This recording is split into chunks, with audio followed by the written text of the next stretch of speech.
warahmatullahi wabarakatuh. Kembali lagi di channel TKJ Net ID. Baiklah, kali ini saya akan membuat sebuah video tutorial lagi, dimana video tutorial ini masih berkaitan dengan GNS3 sama seperti video sebelumnya. Nah, kali ini saya akan membuat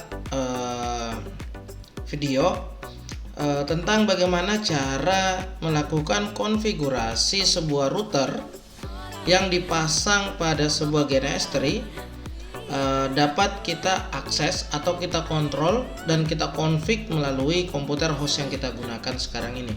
Nah, jadi ada beberapa yang harus kita pahami di sini, bahwa GNS3 ini bukanlah hanya sekedar mesin virtualisasi ya. Karena kenapa? Seperti yang saya katakan di video sebelumnya,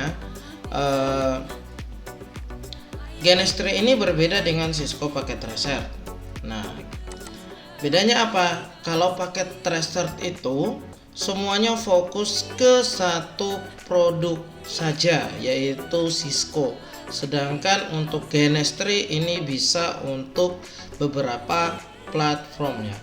Nah, contohnya di GNS3 ini kita bisa melakukan yang namanya konfigurasi simulasi jaringan menggunakan MikroTik, menggunakan Linux, terus menggunakan Cisco dan lain sebagainya. Nah, kali ini saya akan tunjukkan seperti yang saya katakan tadi, apakah bisa sebuah router yang kita masukkan ke dalam sini, ke dalam GNS3 ini, apakah bisa dikonfigurasi menggunakan komputer host kita ini. Nah, jadi sebenarnya itu kalau kita mau mengkonfigurasinya itu kita cukup seperti biasa, seperti ini. Perhatikan, ketika pertama kali kita membuka yang namanya GNS3, nanti kita akan ditampilkan sebuah tampilan seperti ini. Ini adalah membuat project baru. Nah, di sini saya akan coba. Oke, ini nama projectnya sudah ada. Saya akan ganti dulu. Nah, untuk nama project ini terserah kita mau gunakan apa. Di sini saya tulis kayak gini aja karena ini hanya untuk uji coba. Oke, setelah saya oke, nanti akan muncul blank kayak gini ya, atau lembar kerja blank seperti ini. Nah, sebelumnya di video sebelumnya itu saya sudah memasukkan yang namanya router MikroTik ke sini ya. Nah, jadi ini MikroTik router yang pertama itu sudah saya masukkan di sini. Nah, di video ini seperti yang saya katakan tadi, apakah kita bisa melakukan konfigurasi router ini dari komputer kita? Jawabannya itu adalah bisa, karena kita bisa mengkoneksikan virtual ini atau bisa mengkoneksikan semua perangkat yang ada di GNS3 ini ke jaringan yang sesungguhnya.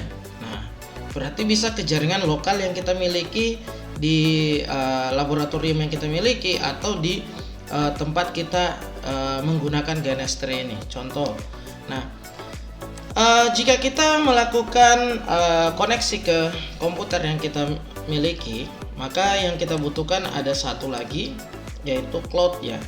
Nah, di cloud ini nantinya cloud ini akan menghubungkan perangkat ini ke komputer asli kita, karena cloud ini sebenarnya komputer yang kita miliki.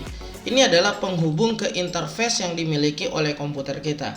Nah, contoh di sini nantinya kalau kita mau mengecek, ini bisa kita lakukan klik kanan pada cloud ini, terus masuk ke konfigurasi. Secara otomatis di sini ada yang namanya Ethernet. Nah, Ethernet ini adalah interface yang aktif di komputer saya sekarang. Nah, interface mana ini? Nah, kita lihat di sini kebetulan komputer saya ini terhubung ke internet ya. Terhubung ke internet sehingga ada satu interface yang aktif seperti ini. Nah, maka Ethernet ini tadi, Ethernet yang ini tadi, ini adalah Ethernet yang sini, yang ada berada di sini. Nah, sehingga jika kita hubungkan kabel di GNS3 ini, jadi kita hubungkan kabel dari router ini menuju ke cloud.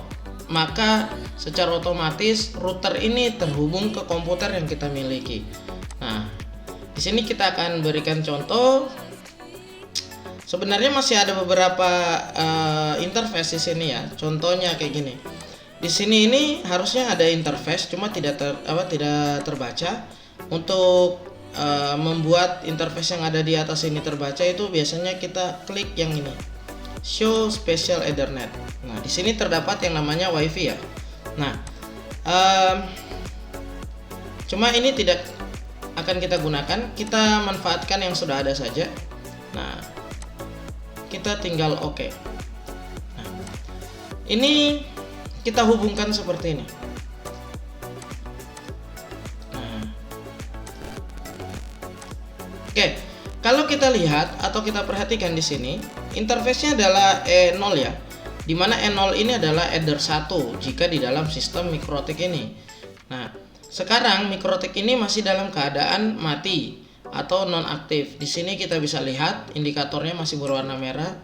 Sekarang kita akan jalankan terlebih dahulu. Nah, setelah kita jalankan, kita tunggu beberapa saat ya. Nah, sehingga nantinya router ini akan bisa terbaca dari Winbox yang kita miliki pada komputer kita ini. Oke, ini saya minimize. Saya akan coba buka di sini. Nah,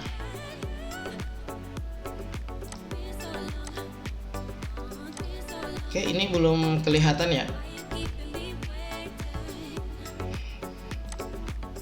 Oke, saya akan melakukan pengecekan terlebih dahulu pada bagian sini.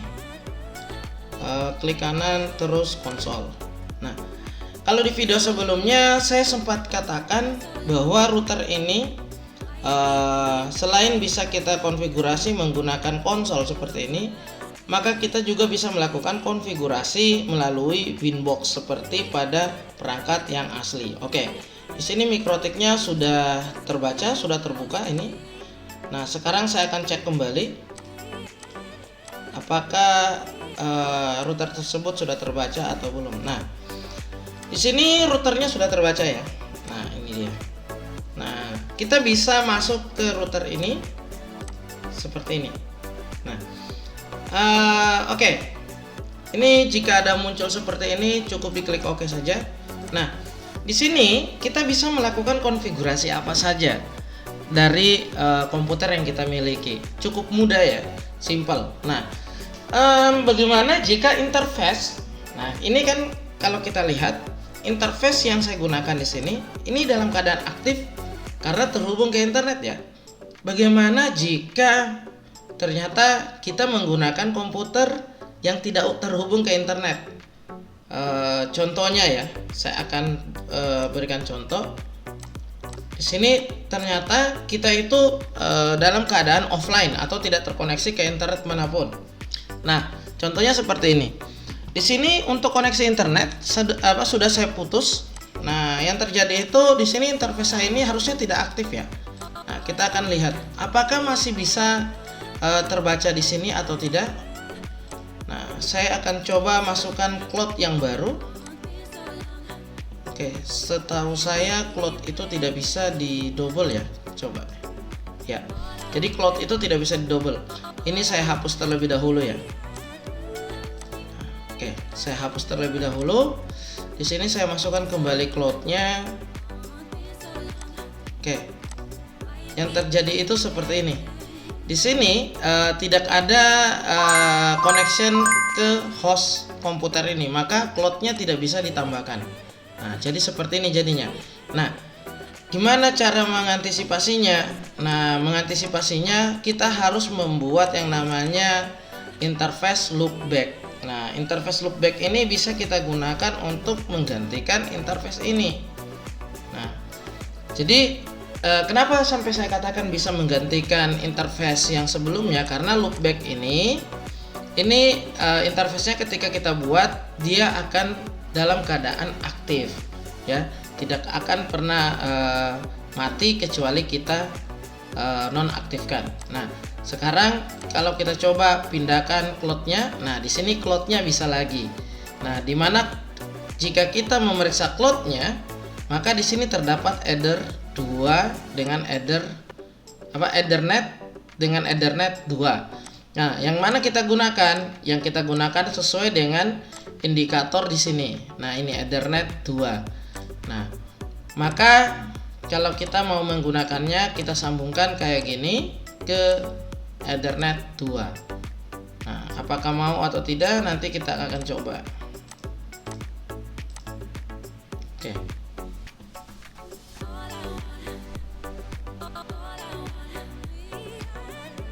Oke, ini meminta komputer yang saya akan gunakan harus di restart terlebih dahulu harusnya nih, karena interface tadi itu sudah sempat saya disable atau tidak. Saya akan coba dulu dengan cara yang satu ini. Saya akan keluarkan terlebih dahulu ini ya. Nah, saya keluarkan terlebih dahulu. Saya akan buka yang baru. Mudah-mudahan yang baru ini bisa, karena biasanya jika kita melakukan pembaruan pada sistem kita juga harus membutuhkan pembaruan kembali untuk virtualnya ya. Biasanya kayak gini. Oke, tadi saya sudah gunakan 12. Oke, saya akan ulang. Oke, mikrotipnya saya masukkan. Sekarang saya akan hubungkan. Oke, ini mau ya. Nah, tadi tidak mau, sekarang mau. Sekarang kita akan coba start routernya. Nah, jadi berbeda dengan cara yang awal tadi. Kalau cara yang awal tadi itu kita menggunakan interface yang aktif ya pada saat kita menggunakan internet. Sedangkan kali ini kita menggunakan atau memanfaatkan yang namanya interface loopback, karena di sini untuk semua interface-nya dalam keadaan tidak terhubung atau non aktif. Nah, sekarang kita akan lihat kembali konsolnya. Oke, ini sudah. Sekarang kita akan coba buka virtual Winbox. Nah, di sini langsung terbaca ya. Nah, jadi kita bisa menggunakan dua cara ini untuk melakukan remote router mikrotik yang berada di GNS3. Cukup mudah, tidak sulit dan tidak rumit. Nah, jadi seperti itulah video kali ini yang saya buat kali ini. Lebih dan kurangnya saya mohon maaf. Apabila ada kesalahan kata, saya mohon maaf, dan kekurangan saya juga mohon maaf. Mudah-mudahan pengetahuan ini bisa bermanfaat untuk teman-teman sekalian yang baru mempelajari bagaimana cara untuk melakukan konfigurasi mikrotik menggunakan Winbox pada GNS3. Nah, demikianlah video kali ini. Saya akhiri, wabillahi taufiq wal hidayah. Wassalamualaikum warahmatullahi wabarakatuh. Dan sampai ketemu pada video selanjutnya.